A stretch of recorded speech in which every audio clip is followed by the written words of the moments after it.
तो चलिए आज गौर करते हैं दो ऐसे लेजेंडरी माइक्रोफोन्स पर जो स्टेज पर राज करते हैं। श्योर का SM58 और बीटा 58A। देखा जाए तो दोनों ही लाइव परफॉर्मेंस के लिए स्टैंडर्ड माने जाते हैं, लेकिन इनके दरमियान कुछ ऐसे फर्क हैं जो काफी हैरानकुन हैं। देखा जाए तो पहली नज़र में ये दोनों माइक्स एक जैसे ही लगते हैं, हत्ता कि साउंड में भी काफ़ी मिलते जुलते हैं। तो फिर सवाल ये उठता है कि इनकी कीमत में इतना बड़ा फर्क आखिर है क्यों? चलें इसी रात से पर्दा उठाते हैं। तो मैदान में हैं दो मुकाबिल। एक तरफ है हमारे पास श्योर SM58 जो अरसे दराज से इंडस्ट्री का स्टैंडर्ड बना हुआ है, और दूसरी तरफ है श्योर बीटा 58A जिसे इसका एक प्रीमियम सक्सेसर यानी एक बेहतर वर्जन माना जाता है। तो देखते हैं कि इस मुकाबले में होता क्या है। चलें शुरुआत करते हैं इनकी इंजीनियरिंग से। हम थोड़ा पर्दे के पीछे झांक कर देखेंगे, खासतौर पर बीटा 58A की हिस्ट्री और इसके अंदरूनी डिज़ाइन को समझेंगे कि आखिर इसको बनाया कैसे गया। आप देखिए, बीटा 58 की हिस्ट्री SM58 जितनी पुरानी तो नहीं है। ये आया था 1989 में, लेकिन इसका अहम मोड़ आया 1996 में, जब श्योर ने इसको पूरी तरह से रीटूल किया और इसका नाम रख दिया बीटा 58A। जी हाँ, वही माइक जिसे हम सब आज जानते हैं। तो सवाल यह है, श्योर ने इसके अंदर आखिर बदला क्या? देखिए, सबसे बड़ी तब्दीली थी नियोडियम मैग्नेट का इस्तेमाल, जिसने सिग्नल को SM58 से कहीं ज्यादा एक सॉलिड बूस्ट दिया। इसके अलावा कैप्सूल को बिल्कुल नए सिरे से डिजाइन किया गया, हम बकिंग कॉइल को हटा दिया गया, और हाँ, SM58 की तरह एक आउटपुट ट्रांसफार्मर भी ऐड किया गया। और जब श्योर माइक्स की बात हो तो बिल्ड क्वालिटी का जिक्र ना हो ये तो हो ही नहीं सकता।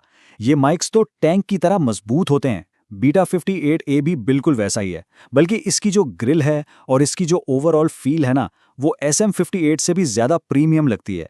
अच्छा जी, अब आते हैं टेक्निकल स्पेक्स पर, और यहां से असल कहानी शुरू होती है।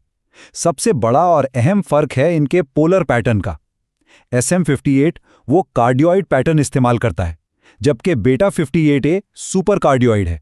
इसके साथ साथ बीटा 58A का फ्रीक्वेंसी रिस्पॉन्स थोड़ा सा ज्यादा है, और इसका बेस रोल ऑफ वो बहुत एग्रेसिव है, लगभग 300 हर्ट्ज से ही बेस कम होना शुरू हो जाता है। तो ठीक है, इंजीनियरिंग की बात तो हो गई, लेकिन असल सवाल तो ये है ना कि ये जो टेक्निकल फर्क हैं ये रियल वर्ल्ड में परफॉर्मेंस में क्या मायने रखते हैं। सीधे लफ्जों में इनकी वजह से साउंड पर क्या असर पड़ता है। लेकिन नतीजों पर जाने से पहले एक चीज समझना बहुत जरूरी है, वो है ऑफ एक्सेस रिजेक्शन। अब ये क्या चीज है?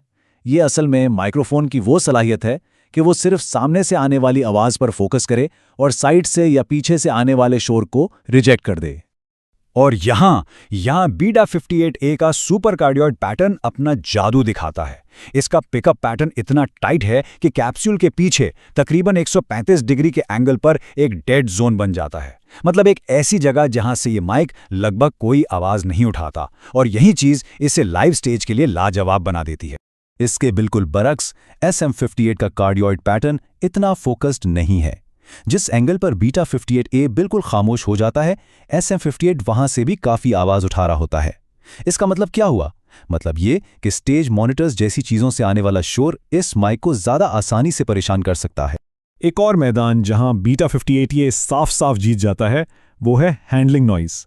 इसका जो बेहतर इंटरनल शॉक माउंट सिस्टम है ना, वो हाथ में माइक पकड़ने से पैदा होने वाली आवाज़ों को बहुत हद तक कम कर देता है। और उन आर्टिस्ट के लिए जो स्टेज पर माइक हाथ में लेकर घूमते हैं, ये एक बहुत बहुत बड़ी बात है। चलें अब एक और अहम कॉन्सेप्ट की बात करते हैं, प्रॉक्सिमिटी इफेक्ट। ये वो चीज़ है कि जब कोई आवाज़ का सोर्स जैसे कि गाने वाला माइक के बिल्कुल करीब जाता है तो आवाज़ में बेस यानी गहराई बढ़ जाती है। और यहां पर इनके बेस रोल ऑफ का फर्क अहम हो जाता है। बीटा 58A अपने इस अग्रेसिव 300 हर्ट्ज रोल ऑफ के जरिए इस प्रॉक्सिमिटी इफेक्ट को कंट्रोल में रखता है। इससे होता यह है कि बहुत करीब से गाने पर भी आवाज़ साफ रहती है, बूमी नहीं होती, जबकि SM58 ज़्यादा बेस आने देता है, जो कुछ लोगों की आवाज़ के लिए तो अच्छा है, लेकिन कुछ के लिए साउंड को मडी या घटावा बना सकता है। तो हमने इंजीनियरिंग भी देख ली, परफॉर्मेंस का फर्क भी समझ लिया। अब इन सब नुक्तों को जोड़कर देखते हैं कि बीटा 58A की जो ज़्यादा कीमत है, क्या वो आखिर जायज़ है? आखिर वो एक्स्ट्रा पैसे किस चीज़ के लिए जा रहे हैं?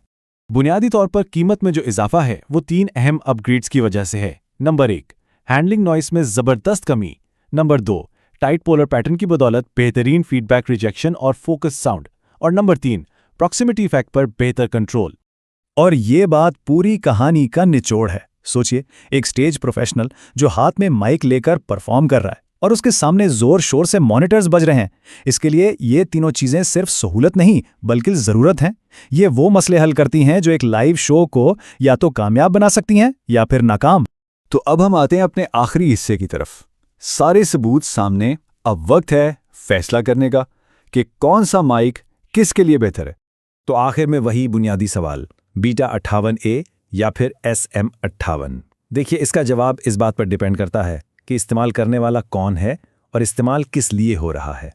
इस फर्क को समझने का सबसे आसान तरीका शायद ये है, SM58 एक ऑलराउंडर है, एक वर्क हॉर्स जो लगभग हर सिचुएशन में काम कर जाता है, जबकि बीटा 58A एक स्पेशलिस्ट है। ये खास तौर पर लीड वोकलिस्ट के लिए बनाया गया है, जिन्हें शोर शराबे वाले स्टेज पर अपनी आवाज़ को सबसे अलग करना होता है, ऐसी जगह जहां फीडबैक और हैंडिंग नॉइस सच में बड़े मसले बन जाते। तो आखिर में सारी बात इसी एक सवाल पर आकर रुक जाती है। ये कौन सा बेहतर है कि बहस नहीं है। असल बात यह है कि किस काम के लिए कौन सा औजार सही है। क्या एक काबिल एतमाद ऑलराउंडर काफ़ी है या फिर एक स्पेशलिस्ट की प्रिसीजन के लिए थोड़ी एक्स्ट्रा सरमाएकारी करनी चाहिए। ये फैसला तो आर्टिस्ट को अपनी आवाज़ और अपनी ज़रूरत के हिसाब से ही करना होगा।